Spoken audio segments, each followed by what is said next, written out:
My name is Tanya Cameron, and I live in Australia. My husband Ivor died of a heart attack in 2013 at age 43. I'm now a widow with 2 young boys. This is my story. I met Ivor whilst I was working and travelling in the UK. Ivor was from the UK, and I am from Australia.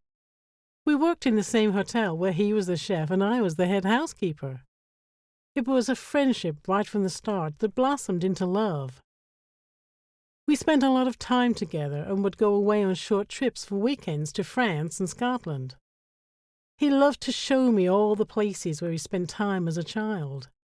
Ivor migrated to Australia with his own visa as a chef, as chefs were high on the wanted list as a trade for Australia. Ivor had job offers like I had never seen them.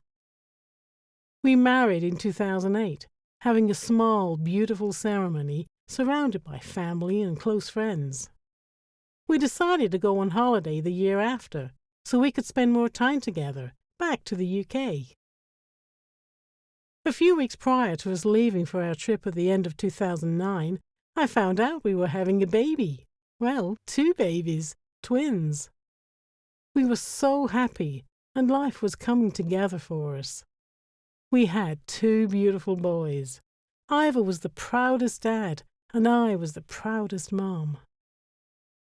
The boys were just over 2 years old when I had a job offer to head into our country area to manage one of the retail shops for the business I work for. Ivor insisted that I take on the job. He loved the area and thought it was a great place to bring the boys up.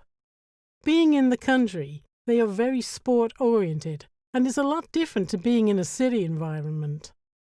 Ivor had just given up one of his chef jobs as he wanted to be there to see his little boys grow up. I was going to work full-time, and he wanted to be the stay-at-home dad. Ivor loved being home with the boys, and they loved their daddy.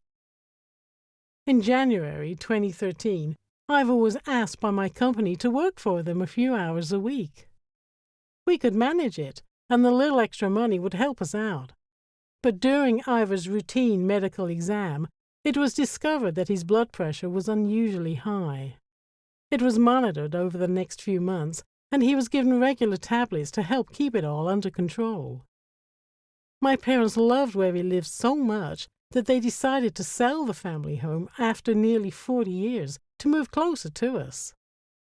6 weeks after my parents made the move, on the morning of April 27, 2013, our perfect world was turned upside down and inside out.